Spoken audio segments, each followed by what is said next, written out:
Selamat datang di channel Simar Imam. Sembari mendengarkan tinggalkan like dan komentarnya bosku. Jangan lupa pasang headset kalian. Siapkan kopi dan camilan. Lupakan pahitnya kehidupan.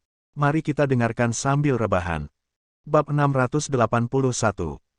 Setelah berbicara dengan Situ Beima, Chen Fengqian diam-diam kembali ke rumah sakit. Ketika mereka bangun pagi-pagi, Paman Guan membawakan Jing Sui dan Bai Rui dan membawakan mereka sarapan.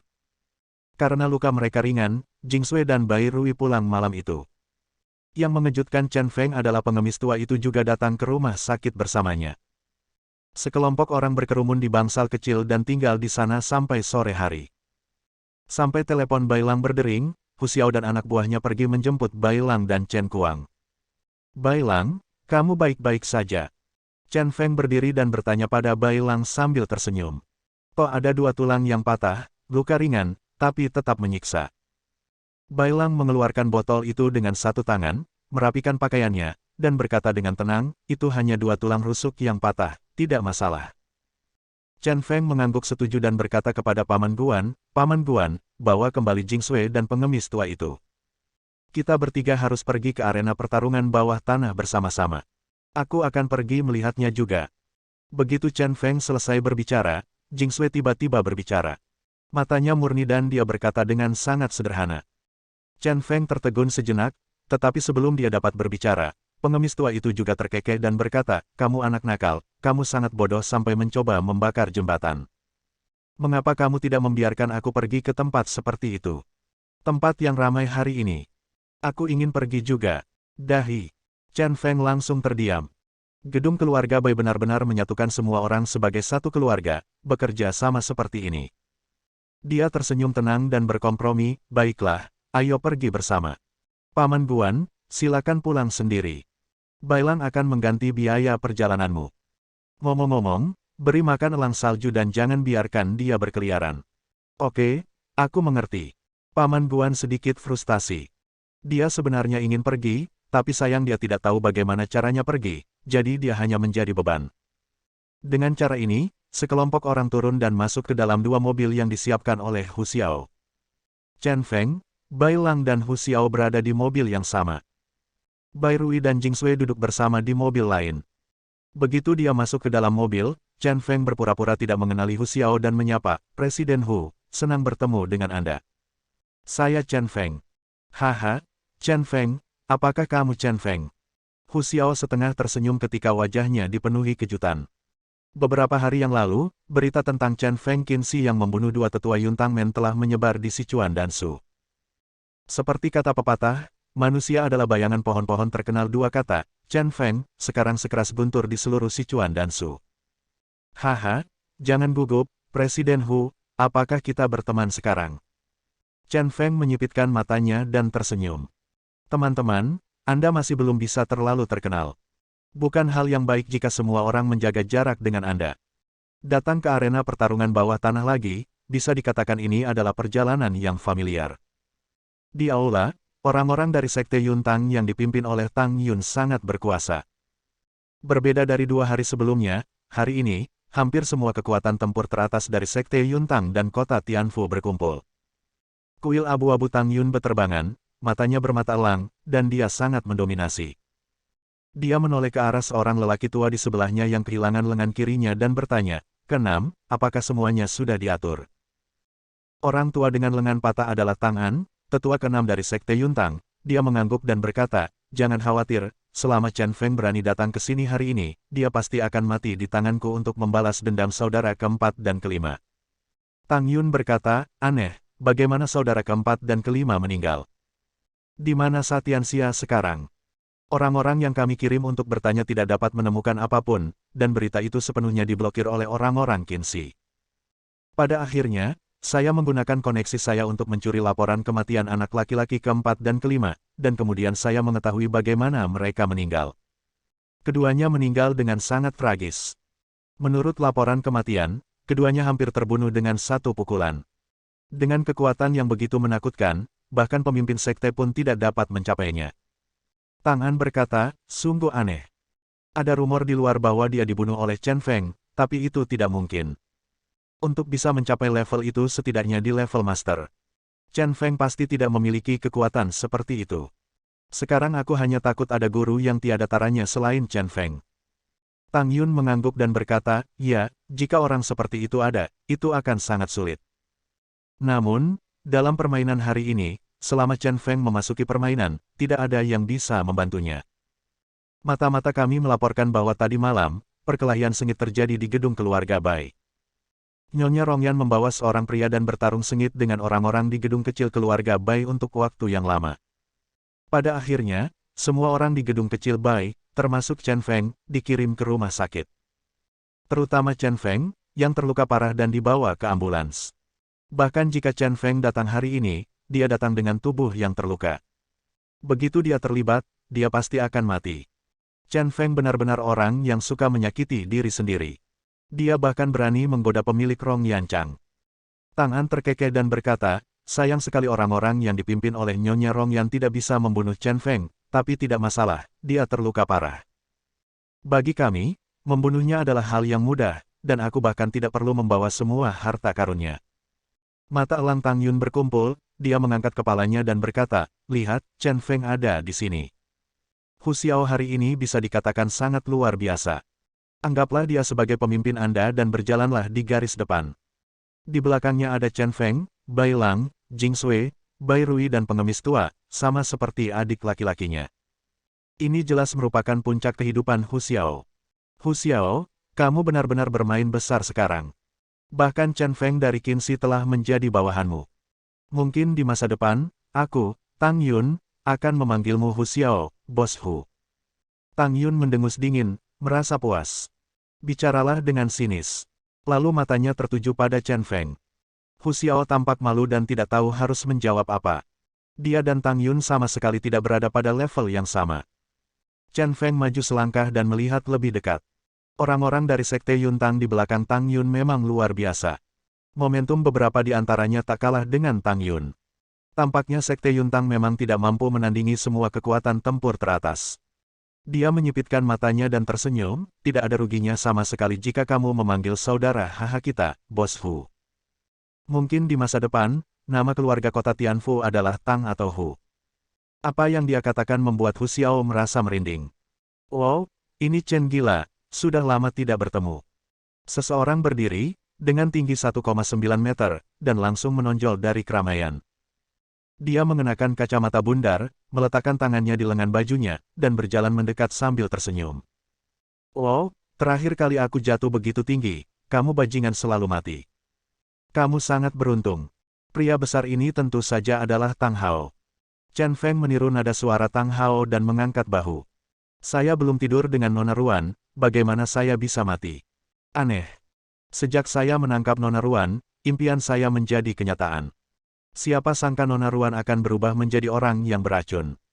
Ini membuatku sangat khawatir hingga kehilangan 3 hingga 5 helai rambut.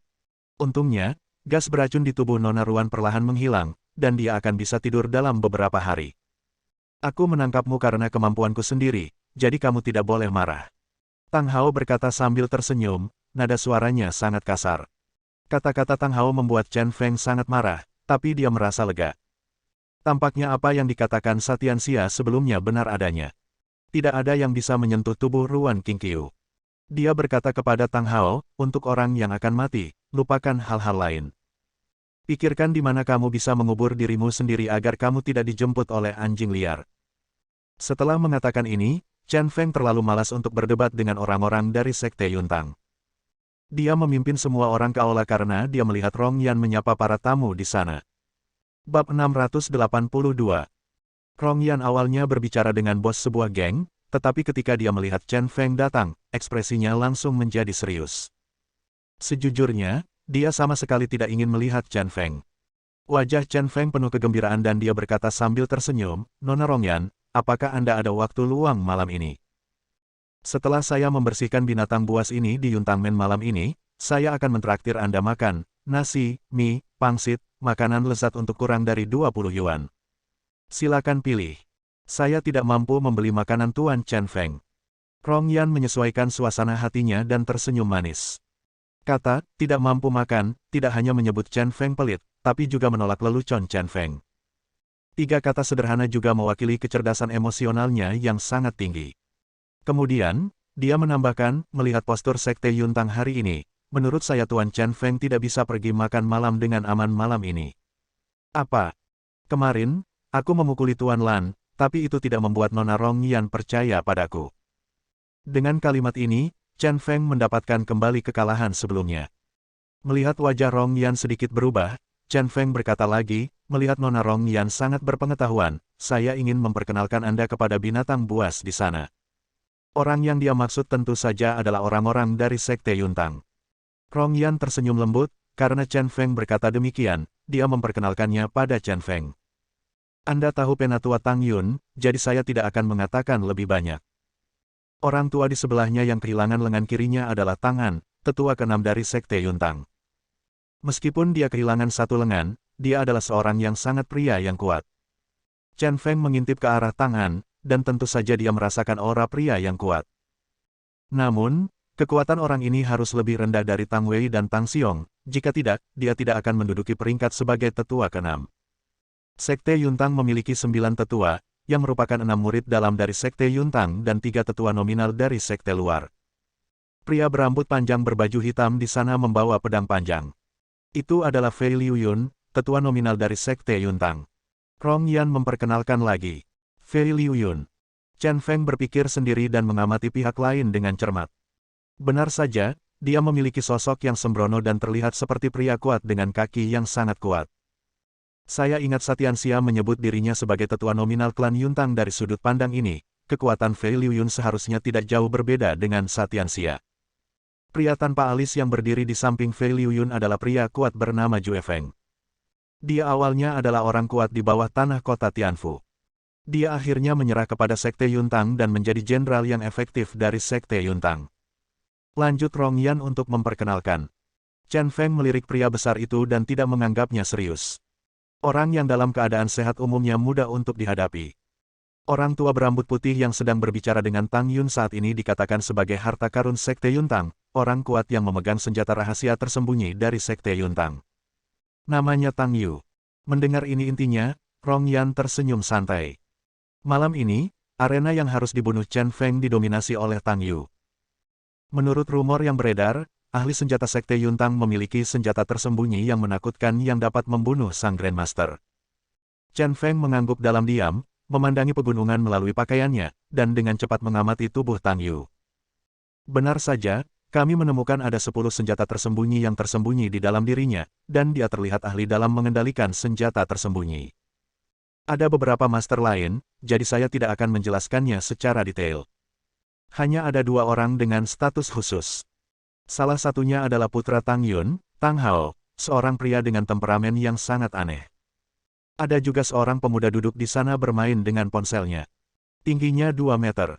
Dia adalah Tang San, putra dari tetua ke-6. Ini adalah barisan Sekte Yuntang hari ini. Hanya ada 5 orang dengan kekuatan di atas yang kuat. Saya ingin tahu apakah barisan seperti itu dapat menarik perhatian Tuan Chen. Ada sedikit rasa sombong dalam pertanyaan ini. Chen Feng berpura-pura takut dan menghela nafas, jika saya tahu lebih baik, saya tidak akan datang. Saya akan menakuti bayi itu sampai mati. Sekarang dia tidak terkalahkan di bawah level Grandmaster. Meskipun sangat mungkin Sekte Yuntang benar-benar memiliki orang kejam tingkat Master, jelas dia tidak ada di sini hari ini. Kuncinya sekarang adalah menyelamatkan Ruan Qingqiu. Begitu dia menyelamatkan Ruan Qingqiu, dia akan melepaskannya sepenuhnya dan dapat membunuh orang-orang ini hidup-hidup. Ruan Qingqiu tidak bisa diselamatkan, dan kurang lebih, dia masih terkendali.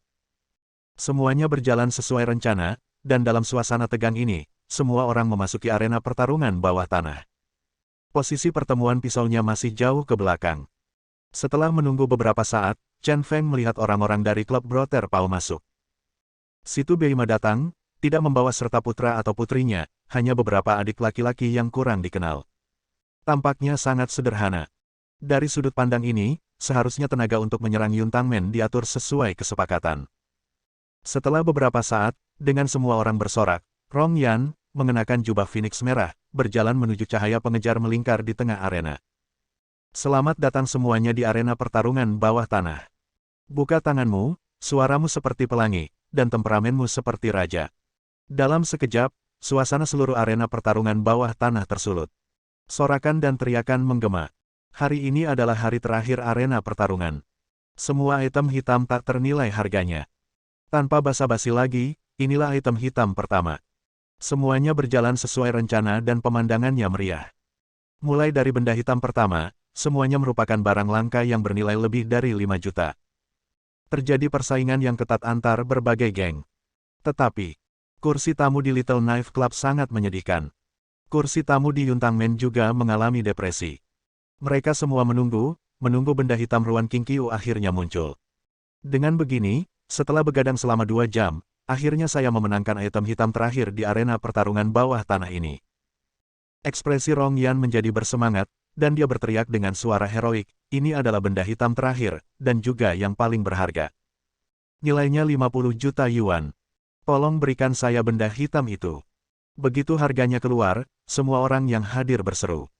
50 juta bukanlah angka yang kecil, barang hitam apa yang bisa dihargai dengan harga setinggi itu. Dua pelayan cantik menggelar sangkar yang ditutupi kain hitam dan perlahan memasuki pandangan orang. Dada. Rong Yan menginjak sepatu hak tingginya dan maju beberapa langkah, memegang kain hitam dengan tangan kanannya. Ini benda yang indah, benda hitam persembahan dari Sekte Yuntang, buka. Saat dia berteriak dengan suara bernada tinggi, mata semua orang membelalak. Terdengar suara tabrakan. Kain hitam itu jatuh ke tanah. Di bawah cahaya, semua orang akhirnya melihat dengan jelas benda hitam terakhir. Saya melihat seorang wanita mengenakan congsam merah duduk di dalam sangkar. Wanita itu memiliki sosok yang menggerahkan, temperamen yang sempurna, wajah yang lembut, dan mata yang menawan. Dia jelas merupakan eksistensi yang menawan. Qingqiu. Chen Feng bergumam, hatinya sakit, dan dia duduk tegak. Itu adalah Ruan Qingqiu, yang sudah lama tidak kulihat. Kecantikannya yang dulu seperti anggrek kini menjadi jauh lebih kuyu. Matanya kabur dan wajahnya pucat. Jelas sekali dia sangat menderita akhir-akhir ini. Bajingan sialan ini. Melihat penderitaan Ruan Qingqiu, Chen Feng mengepalkan tinjunya dan terbakar amarah. Wanitanya adalah skala kebalikannya. Kali ini Yuntang Men melakukan kejahatan serius, kejahatan yang tidak bisa dimaafkan. Dia diam-diam bersumpah di dalam hatinya bahwa dia akan memukuli Tang Hao, Tang Yun dan lainnya sampai mati. Ruan Qingqiu merasa lelah dan mengangkat lengan kanannya untuk menutupi cahaya. Menyipitkan matanya dan melihat ke kejauhan, dia segera melihat pria yang dia rindukan. Orang gila. Dia berbisik dan tersenyum. Melihat Chen Feng lagi membuat semua kabutnya hilang seketika. Bab 683. Wanita ini memang yang terbaik dari yang terbaik. Melihatnya saja sudah membuat hati orang gatal, tapi 20 juta itu agak mahal. Memang mahal. Tidak sebanding dengan harganya. Yuntang Men menipu pelanggan. Kamu juga perlu melihat apakah ada yang mau membelinya. Menurutku tidak ada orang bodoh yang mau membayar 20 juta untuk membeli wanita ini. Seluruh arena pertarungan bawah tanah dipenuhi dengan diskusi. Setiap orang memiliki pandangan yang hampir sama, meski Ruan Qingqiu cukup menawan, namun harga 20 juta masih terlalu mahal.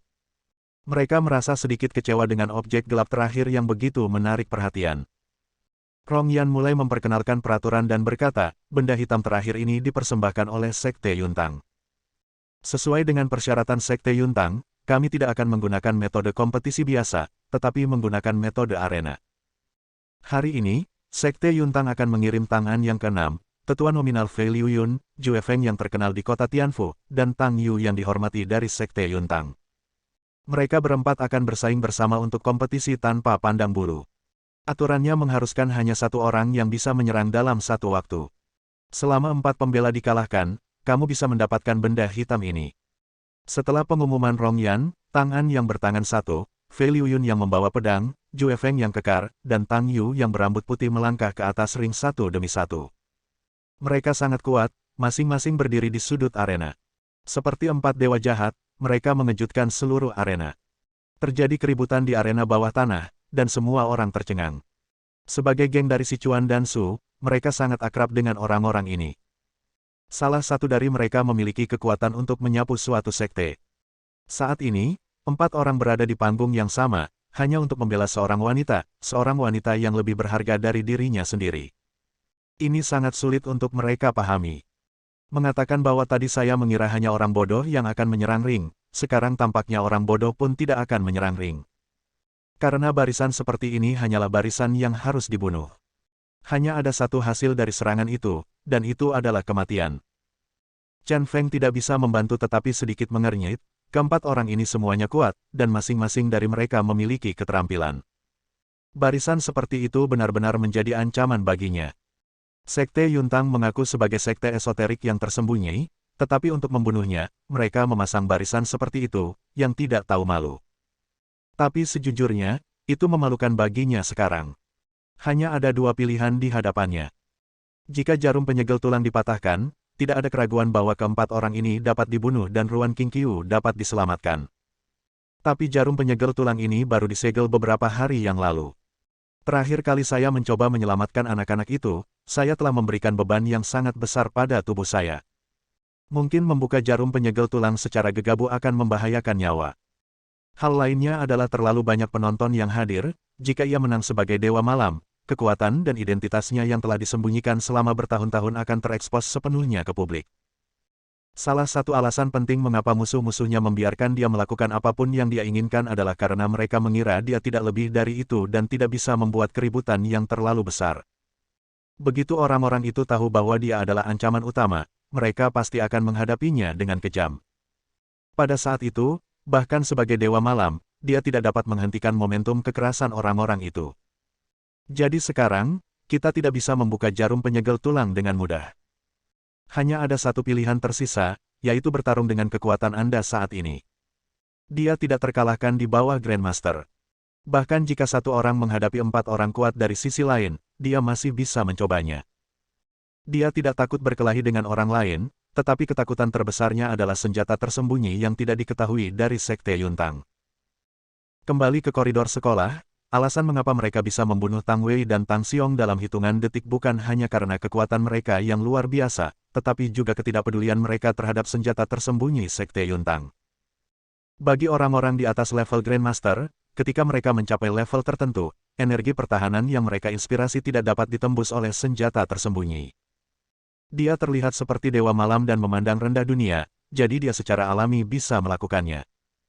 Baik jarum bunga pir hujan lebat maupun teratai dewa jatuh tidak dapat menembus perlindungan Qi-nya. Tapi sekarang, ranah kekuatan hanya untuk para ahli top. Meskipun berkat eksternal memungkinkan dia untuk bertarung melawan Grandmaster, perlindungan energi pertahanan yang dia inspirasi tidak cukup untuk menahan senjata tersembunyi jarum perak. Jika anggota keluarga Tang memiliki senjata tersembunyi yang lebih kuat daripada jarum bunga pir hujan lebat atau teratai dewa jatuh, itu akan menjadi tantangan hidup dan mati baginya. Oke. Apakah ada orang yang tertarik dengan benda hitam ini dan bersedia menantangnya? Suara bernada tinggi Rong Yan terdengar. Semua orang menunggu dengan tenang, menunggu tanda aliran hitam. Lagi pula, tidak peduli dari segi nilai atau kesulitannya, benda hitam ini tidak sepadan. Aku ingin benda hitam ini. Saat ini, Chen Feng berdiri dan mengangkat tangannya tinggi-tinggi. Dalam sekejap, semua orang memperhatikan. Semua orang terkejut. Seseorang benar-benar ingin mengambil alih benda hitam ini. Tang Yun tersenyum, Chen Feng ini benar-benar legendaris karena dia akan mempertaruhkan nyawanya demi seorang wanita. Tang Hao juga tersenyum, dia akhirnya bisa melihat bagaimana orang yang telah memukulinya dengan kejam itu mati secara tragis di bawah senjata tersembunyi Sekte Yuntang. Rong Yan tersenyum manis, dia harus mengatakan bahwa kegilaan dan keberanian Chen Feng berada di luar imajinasinya. Berdasarkan hal ini saja, dia adalah seorang pria yang baik. Tapi secara keseluruhan, dia membenci Chen Feng. Jika Chen Feng meninggal, dia pasti akan bahagia. Semua orang di klub Xiao Dao lebih gila dari sebelumnya. Bai Jie adalah orang gila hari itu, dan ada satu lagi hari ini. Orang ini terlihat sangat kurus, tidak ada yang istimewa, tapi dia berani memasuki arena seperti itu. Demi seorang wanita, aku mempertaruhkan nyawaku. Kurasa pria ini pingsan setelah meminum 2 botol minuman keras. Gebrakan di sekelilingnya sungguh menarik, pengemis tua itu menganggapnya lucu lalu bertepuk tangan dan tertawa. Hahaha Xiao telah menurun dalam beberapa hari terakhir, Bai Jie membiarkannya naik roller coaster kemarin lusa. Hari ini, saya merasa seperti akan melompat dari gedung. Dia memandang Chen Feng, wajahnya berkedut, dan dia tidak dapat berbicara. Hanya keputusasaan yang tersisa. Saat ini, Jing Sui, yang sedang duduk tegak, tiba-tiba berkata, saya akan mencobanya dulu. Jika saya gagal, Anda dapat mencoba lagi. Melihat Chen Feng begitu sedih untuk wanita ini, dia merasa sangat sedih karena suatu alasan. Tapi jauh di lubuk hatinya, dia ingin membantu Chen Feng. Chen Feng memandang Jing Sui, sangat tersentuh, tetapi juga bercampur dengan rasa bersalah. Bagaimana dia bisa cukup berharga untuk membiarkan begitu banyak wanita baik dan baik hati berkorban demi dia? Bailang juga berkata, ini caranya. Terlalu sulit menghadapi 4 orang kuat sekaligus. Lebih baik menggunakan pertarungan roda untuk menghabiskan kekuatan mereka. Gila, kamu yang terakhir, jadi tingkat kemenangannya lebih tinggi. Taktik ini sebenarnya bisa dilakukan, namun merupakan tantangan bagi mereka yang mengambil tindakan terlebih dahulu. Chen Feng menarik napas dalam-dalam, lalu keluar dari kursi tamu dan berkata, tidak, saya menghargai kebaikan Anda, tetapi pertempuran ini milik saya, dan saya akan membunuh keempat orang ini hidup-hidup dengan tangan saya sendiri. Punggung yang tampak kurus itu sangat bertekad pada saat itu. Adalah urusannya untuk menyelamatkan Ruan Qingqiu, karena dia adalah wanitanya. Saat Chen Feng keluar dari kursi tamu, diskusi di sekitarnya dimulai lagi, sebagian besar mengejek. Chen Feng mengeluarkan sebungkus rokok Monkey King dari sakunya, menjentikkan tangan kanannya, dan memasukkan satu ke dalam mulutnya. Setelah dia menyalakan rokok dan menghisapnya, dia berkata dengan keras dan mendominasi, ingat, nama saya Chen Feng, Chen gila, orang gila itu gila. Begitu kata-kata ini keluar, semua orang yang awalnya mengejek terdiam. Chen gila. Nama ini sudah lama terdengar di Sichuan dan Su. Bab 684.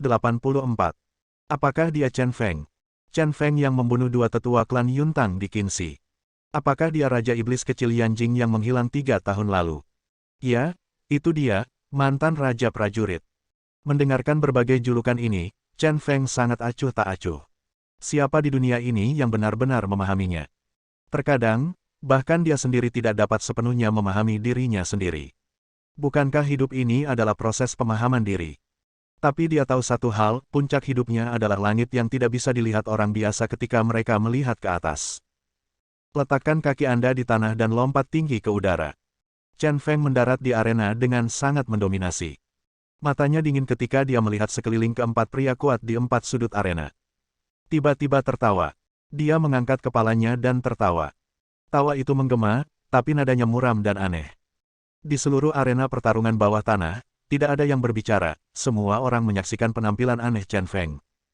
Pria ini memancarkan aura yang menindas dan menakutkan. Tetapi pada saat ini, Chen Feng tiba-tiba diselimuti kelembutan. Dia memandang jauh ke arah wanita cantik di dalam sangkar. Selangkah demi selangkah. Dengan langkah ringan, dia berjalan perlahan menuju wanitanya. Dan dia memandang wanita itu dengan penuh kasih sayang. Melihat Chen Feng hendak mendekati sangkar besi, Tang Yun tiba-tiba berdiri dan berteriak, menyela semua kelembutan. Chen gila, jangan coba-coba melanggar aturan dan selamatkan Ruan Qingqiu. Biar ku beritahu, sangkar besi itu penuh dengan senjata tersembunyi Sekte Yuntang. Selama kamu berani menyelamatkan orang dengan kejam, aku akan memastikan wanita ini mati tanpa penguburan. Langkah Chen Feng terhenti. Untuk sesaat, dia benar-benar berpikir untuk menghancurkan sangkar besi dengan pedangnya yang telanjang dan menyelamatkan Ruan Qingqiu. Itu juga karena dia khawatir dengan mekanisme tersembunyi sehingga dia tidak mengambil tindakan. Rong Yan menambahkan, hanya dengan kunci untuk membuka pintu besi ini, wanita muda ini dapat menghindari senjata tersembunyi dan keluar dengan selamat. Selama Tuan Chen Feng berhasil menyerang, saya, dengan reputasi saya di arena pertarungan bawah tanah untuk lebih dari 10 tahun, akan mampu melakukannya di depan semua orang. Ratusan orang telah datang untuk menjamin bahwa saya pasti akan menyerahkan kuncinya kepada Tuan Chen Feng. Dengan cara ini, kami secara alami berupaya semaksimal mungkin untuk melindungi keadilan persaingan. Chen Feng sepertinya tidak mendengar apa yang dikatakan orang lain, dia hanya menatap Ruan Qingqiu dengan penuh kasih sayang. Qingqiu, kamu telah menderita. Tiba-tiba dia berkata. Ruan Qingqiu tersenyum dan berkata, kesulitan fisik bukanlah apa-apa. Saya puas Anda bisa datang. Terima kasih orang gila karena mengizinkan orang seperti saya untuk dicintai dengan sepenuh hati. Seluruh hidup saya sangat berharga. Oke, tunggu aku akan menyelamatkanmu sebentar lagi. Chen Feng tersenyum tenang. Keduanya sedang mengobrol satu sama lain, tetapi Rong Yan melambaikan tangannya pada waktu yang tidak tepat. 2 pelayan cantik mendorong sangkar besi itu kembali. Oke, waktu hampir habis, ayo kita mulai kompetisi ini. Dengan sebuah pengumuman, Rong Yan berbalik. Dia memutar tubuh montoknya dan berjalan menuju pintu masuk.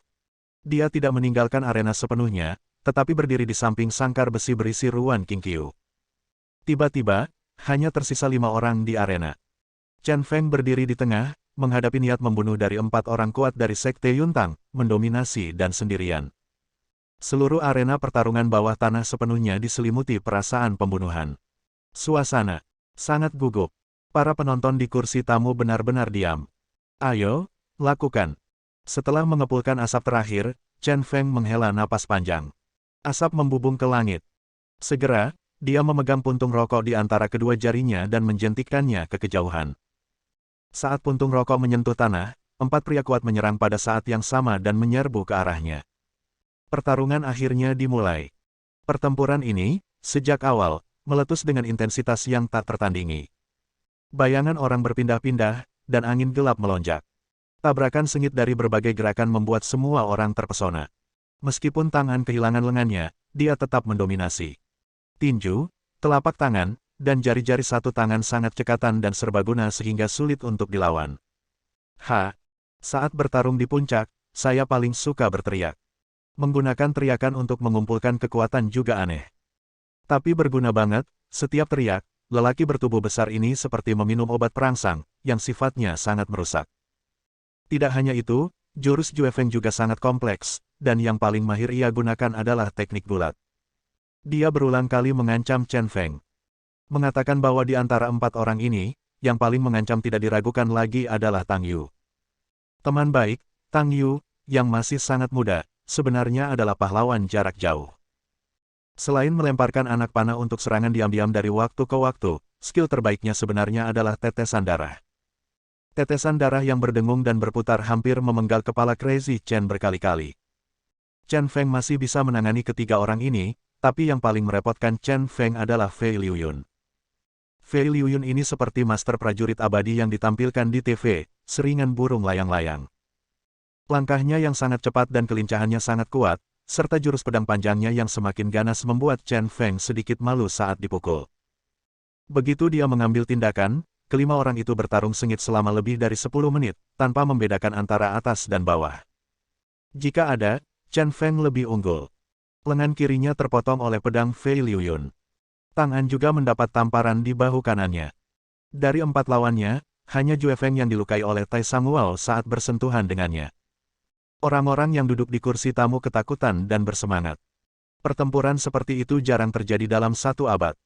Tang Yun mengerutkan kening dan bergumam, Chen Feng ini sangat kuat, tapi bukankah dia terluka? Mengapa dia tampak baik-baik saja?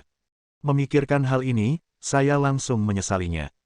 Karena dia mendengar bahwa Chen Feng terluka parah, Tang Yu untuk sementara waktu mengambil beberapa jarum untuk melestarikan senjata tersembunyi Qizun. Mungkin itu akan mempengaruhi situasi pertempuran. Saat dia memikirkannya, Tang Hao di samping bertanya dengan penuh semangat, "Ayah, apakah menurutmu dengan kekuatan Chen Feng, mungkinkah dia benar-benar membunuh tetua keempat dan kelima?" Tang Yun menggelengkan kepalanya dan berkata, "Agak sulit untuk dibunuh. Jangan lupa, lelaki tua keempat dan kelima semuanya terbunuh dalam 1 pukulan, dan mereka memiliki jarum bunga pir hujan lebat yang kuat dan teratai dewa jatuh di tangan mereka. Sekarang Chen Feng, meskipun sangat kuat, ia tidak memiliki kekuatan yang menghancurkan." Situ Beima sangat bersemangat dengan apa yang dilihatnya sehingga dia mengagumi kekuatan Chen Feng. Ia telah mengatur agar seluruh bawahannya bersiaga di markas Sekte Yuntang dan berbagai cabang. Selama dia yakin bahwa Chen Feng telah membunuh kekuatan tempur tertinggi klan Yuntang, segera setelah informasi tersebut tersebar, anak buahnya dapat segera melancarkan serangan umum terhadap klan Yuntang. Jika kekuatan tempur teratas ini tidak kembali membantu, maka kekuatan Sekte Yuntang tidak akan pernah menjadi lawan mereka dari Brother Pao Club. Sekarang, semuanya tergantung pada kinerja Chen Feng. Bai Rui terlihat sangat gugup hingga dia bahkan lupa menyedot kembali gelembung yang dia tiup. Jing Sui dan Bai Lang relatif tenang. Tetapi pengemis tua itu melihatnya dan berkata itu luar biasa, dan berkata kepada beberapa orang tanpa ragu-ragu, "Orang ini, Chen Feng, sedang bertarung dengan penuh semangat, apakah kalian siap untuk bertempur?" Mereka bertiga berbalik dan memandang pengemis tua itu dengan heran. Pengemis tua itu tiba-tiba terlihat lebih canggih dan berkata, "Jika Chen Feng kalah, maukah kamu duduk dan menonton saja, membiarkan Chen Feng dibunuh, dan meninggalkan wanita itu di dalam sangkar sendirian? Jika Chen Feng menang, bisakah dia membawa pergi wanita itu dengan begitu lancar? Dua pertanyaan sederhana langsung membingungkan mereka bertiga. Pengemis tua itu diam-diam menggelengkan kepalanya dan melihat ke arena lagi. Di lapangan, Chen Feng dan Jue Feng saling bertukar pukulan.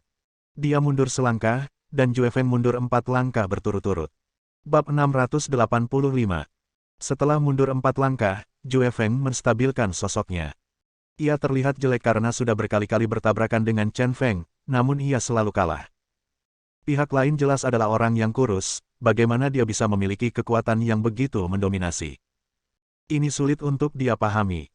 Crazy Chen berjongkok dan akhirnya menghela nafas lega saat melihat 3 orang lainnya tidak menyerang.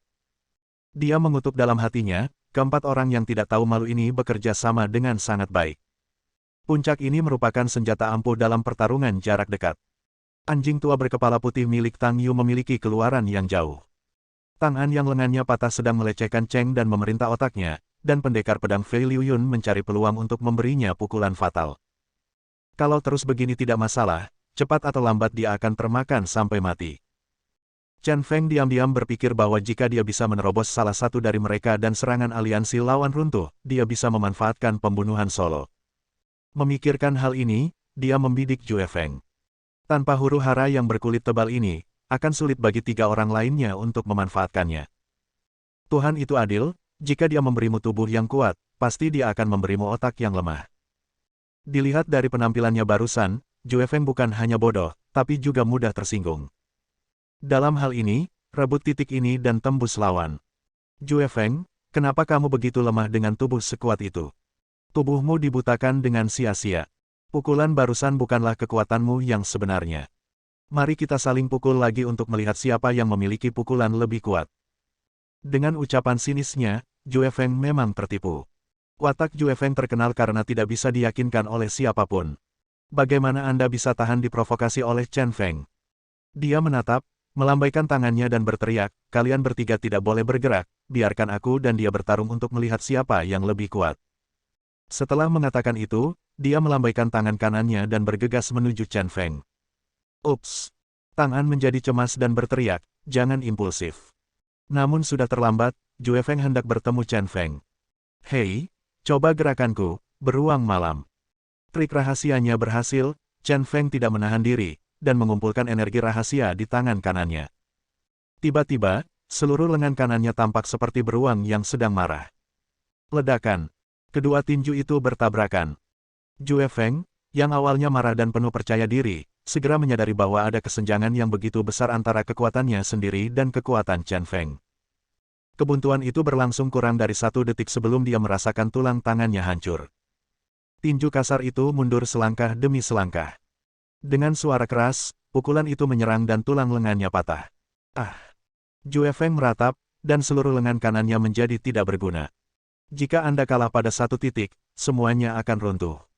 Pada saat ini, Jue Feng benar-benar tidak berdaya dan penuh kekurangan. Bagaimana Chen Feng bisa melepaskan kesempatan ini? Tangan kanannya sudah lama seperti jari Raja Neraka, menunjuk langsung ke jantung Jue Feng. Semuanya terjadi begitu cepat, hampir dalam sekejap mata. Baik tangan maupun Tang Yu tidak bisa mengikuti ritmenya dan tidak punya cara untuk menyelamatkan Jue Feng. Hanya Fei Liuyun yang layak menyandang gelar sesepuh. Dia bereaksi paling cepat dan sangat cepat, dia berjalan langsung dan menebas Chen Feng dengan pedangnya. Tidak ada yang bisa menyelamatkannya. Niat membunuh Chen Feng sangat kuat, dan cahaya dingin tiba-tiba muncul di matanya. Bagaimana Anda bisa membiarkan Jue Feng pergi begitu saja saat ini? Dengan jentikan tangan kirinya, pedang putih itu tergeletak secara horizontal, dan dengan sebuah blok samping, dia menangkap pedang panjang Fei Liuyun. Raja Neraka di tangan kanannya terus mengarahkan pistolnya, dan dengan suara pop jarinya langsung dimasukkan ke dalam jantung Jue Feng. Mata Jue Feng melotot, dia menatap Chen Feng dengan tidak percaya, dan dia jatuh ke tanah dan mati. Terjadi ledakan. Suara jatuh ke tanah langsung membuat seluruh arena pertarungan bawah tanah meledak menjadi duka.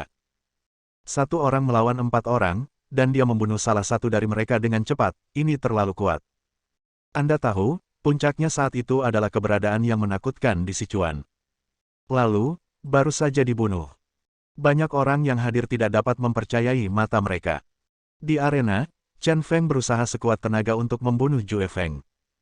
Momentum dan kekuatan untuk memblokir Fei Liuyun semakin lemah.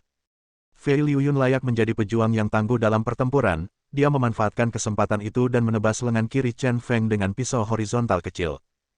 Chen Feng berguling dan menghindari jarak yang aman. Dia melirik lengannya yang berdarah, dan segera berbalik untuk melihat Fei Liuyun dengan dingin. Dia berkata dengan nada dingin, "Dasar jalang, ini pedang kedua yang menyakitiku. Kamu akan menjadi orang berikutnya yang mati." Rambut panjang Fei Liuyun tergerai, tapi dia tidak menganggapnya serius. Sebagai orang kuat, Anda tidak bisa terintimidasi oleh perkataan lawan. Di arena, terjadi jeda singkat lagi. Namun di kursi tamu, ada ribuan adegan.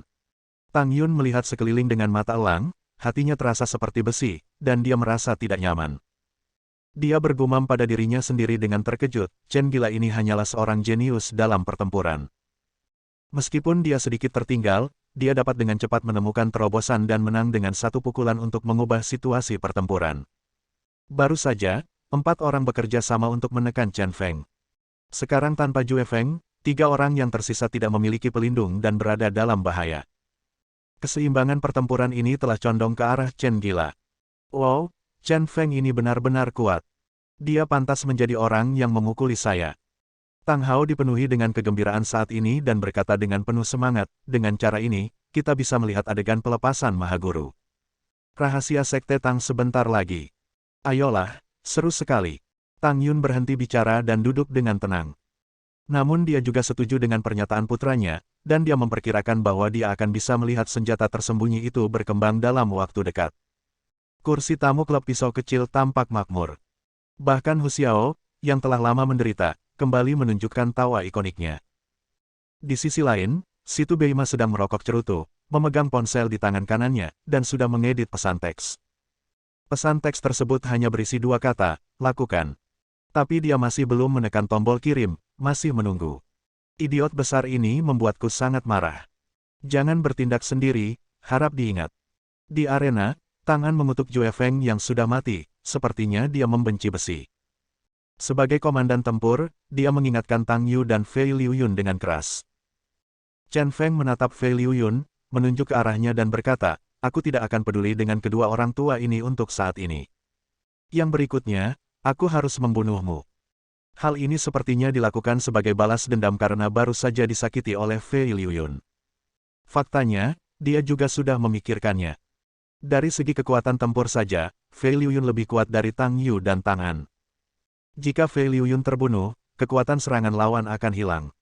Memikirkan hal ini, dia memilih untuk memimpin. Apakah kamu bangga dengan pedangmu? Aku akan menghancurkan semua kelebihanmu ini. Chen Feng memegang pisau putih di tangan kanannya dan menyekanya pada luka di lengan kirinya. Saat darah merah cerah bersentuhan dengan pedang putih bersih, tampaknya dinginnya pedang putih itu semakin dingin. Segera, dia membungkuk sedikit, seperti burung hantu malam. Dengan desir, itu sangat cepat sehingga tidak ada bayangan, dan langsung menuju ke arah Fei Liuyun. Fei Liuyun menatap dan menjadi pucat karena terkejut. Gerakan Chen Feng brutal dan tidak menentu, dan dia terlalu cepat. Jika Anda menghindar saat ini, Anda akan kehilangan momentum dan pasti akan mengungkap kekurangan Anda. Lebih baik diblok langsung, mungkin masih bisa melawan. Memikirkan hal ini, dia juga memegang pedangnya untuk menyerang. Melihat Fei Liuyun hendak menantang Chen Feng, ekspresi Tang An berubah drastis dan dia berteriak, jangan khawatir. Sudah terlambat. Melihat bahwa dia tidak bisa lagi menghentikannya, dia berteriak kepada Tang Yu lagi, keluarkan senjata tersembunyi itu. Pada saat ini, pedang panjang Fei Liuyun bertabrakan dengan pedang putih. Pedangku. Mata Fei Liuyun bergetar, dipenuhi rasa tidak percaya. Pedang es, salju, dan besinya retak lalu patah total. Bersambung. Nantikan bab selanjutnya bosku.